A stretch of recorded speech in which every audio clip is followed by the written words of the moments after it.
دوستو، قیامت کے نزدیک ہونے پر ایک ایسا بھیانک دنگا اور فساد ہوگا جس کا ڈر ہر زمانے کے لوگوں میں پایا جاتا رہا ہے۔ اس فساد پر چرچا اگر صحابائی کی مجلس میں ہو تو صحابائی کے رضی اللہ رونے لگ جایا کرتے تھے اور اللہ کی پناہ مانگا کرتے تھے۔ پیارے دوستو، آج کی اس ویڈیو میں اسی فتنے کی بات کریں گے۔ دجال کون ہے؟ دجال کی کیا حقیقت ہے؟ دجال کب آئے گا؟ اور دجال کے ماں باپ کون ہیں؟ کیا آپ دجال آ چکا ہے، پیدا ہو چکا ہے؟ انسانوں کے جواب قرآن اور حدیث کی روشنی میں دینے کی کوشش کریں گے۔ حضور صلی اللہ علیہ وسلم نے فرمایا، قیامت اس دن تک نہیں آئے گی جب تک دجال نہیں آئے گا۔ دجال کی شکل و صورت کے بارے میں آپ صلی اللہ علیہ وسلم نے بتایا، دجال کانا ہوگا، بدصورت ہوگا اور ناٹا ہوگا۔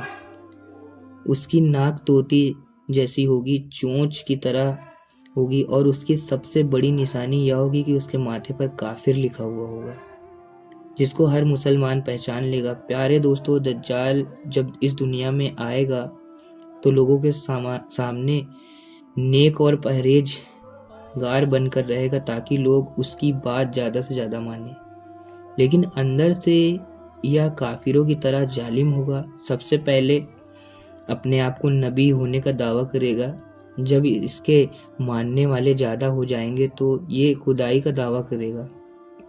دجال ایک بہت بڑی سواری پر سوار ہو کر پوری زمین کا چکر لگائے گا۔ وہ سواری اتنی بڑی ہوگی کہ اس کے بیچ کی دوری 20 فٹ ہوگی۔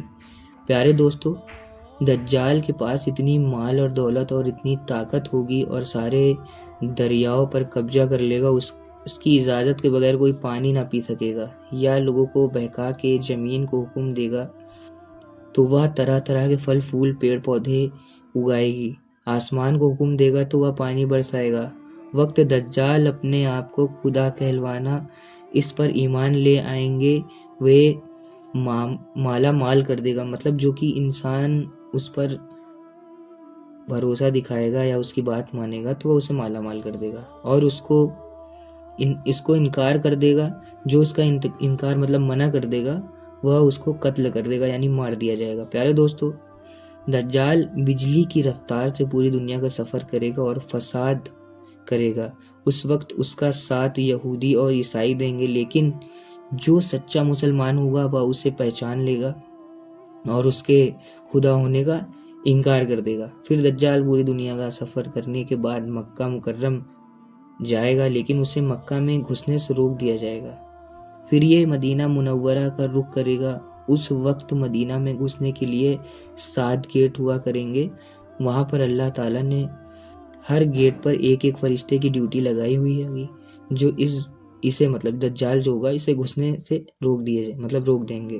پھر دجال مدینہ کے باہر آ کر ایک بھیانک چیخ مارے گا، جس کی آواز سن کر مدینہ سے وہ لوگ باہر آ جائیں گے جو ایمان کے کمزور ہوں گے اور دجال کے گروہ میں شامل ہو جائیں گے۔ دوستو، دجال 40 دن تک دنیا میں رہے گا۔ آخر کار عیسائی السلام اور مہدی علیہ السلام دجال گروہ کے سامنا یعنی کہ ان کا سامنا کریں گے، اور ایک بہت بڑی لڑائی ہوگی جس میں دجال گروہ کی ہار ہوگی، اور دجال عیسیٰ علیہ السلام سے ڈرتا ہوا فلسطین کی طرف بھاگے گا، لیکن عیسیٰ علیہ السلام اسے پکڑ کر اللہ کے حکم سے وہیں پر قتل کر دیں گے۔ دوستو، اب بات کرتے ہیں دجال کون ہے اور اس کے ماں باپ کون ہیں۔ دجال کی پیدائش کے بارے میں الگ الگ روایتیں آتی ہیں، جیسے رسول اللہ صلی اللہ علیہ وسلم کی دور کی بات ہے کہ جب مسلمان مکہ سے مدینہ ہجرت کرنے جا رہے تھے تو انہی دنوں میں ایک یہودی عورت نے ایک بچے کو جنم دیا جو پیدائشی کانا تھا، اور یہ عام بچوں کی طرح بالکل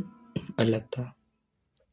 یہ بچہ مشہور ہونے لگا اور اس نے اپنے اوپر وہی آنے کا دعویٰ دیا، اور یہ بچہ لوگوں سے عجیب باتیں کرنے لگا۔ جب اس بچے کی ماں کو یہ سب پتہ لگا تو آپ صلی اللہ علیہ وسلم کے پاس گئی اور گزارش کرنے لگی، آپ رسول اللہ علیہ وسلم اس کے بارے میں پتہ کریں۔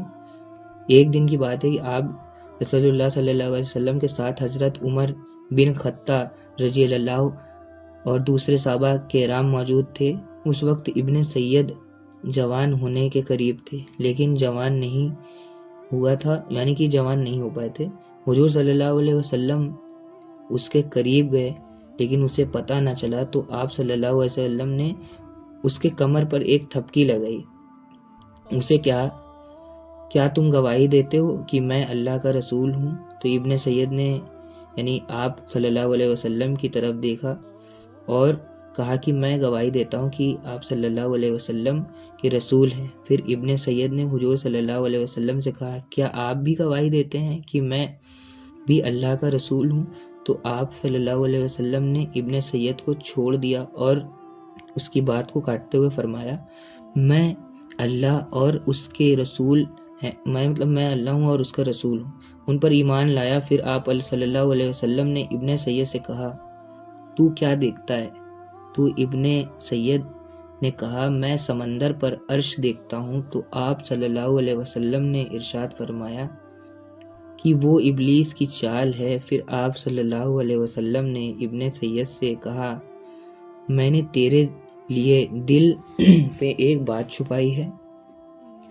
ابن سید آپ رسول اللہ علیہ وسلم سے کہنے لگے، آپ جو دل میں بات چھپائی ہے وہ دکھ ہے۔ ابن سید دکھن کی بات بہت کوشش کی لیکن وہ دکھی ہے یا کہہ سکا۔ آپ صلی اللہ علیہ وسلم نے فرمایا، پھٹکار ہے تجھ پر، تو اپنی حقیقت سے آگے نہ بڑھ سکے گا۔ حضرت عمر رضی اللہ نے عرض کیا، مجھے اجازت دیجیے، میں اسے قتل کر دوں گا۔ صلی اللہ علیہ وسلم نے فرمایا، اسے چھوڑ دو، اگر یہی دجال ہے تو تم اسے نہیں مار سکتے، اور یہ اگر دجال نہیں ہے تو اس کے قتل کرنے سے کوئی فائدہ نہیں۔ پیارے دوستوں، مدینہ کے لوگ کہا کرتے تھے کہ کچھ شیطان ابن سید کے پاس آیا کرتے تھے جو اسے عرش علی کی خبریں، عرش اور ہر جگہ کی خبریں دیا کرتے تھے۔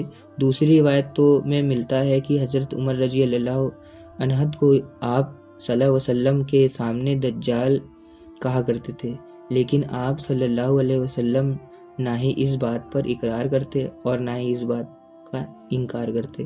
دوستو، ابن سید کے اندر ایسی بہت سی نشانیاں موجود تھی جو دجال کی تھی۔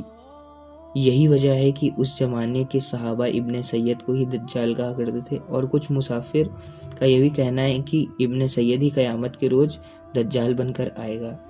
اور بھی اگر آپ کو ان ساری چیزوں کے بارے میں جاننا ہے تو ہماری چینل کو سبسکرائب کر دیجیے اور ویڈیو کو لائک کر کے شیئر کر دیجیے۔ السلام علیکم ورحمۃ اللہ وبرکاتہ۔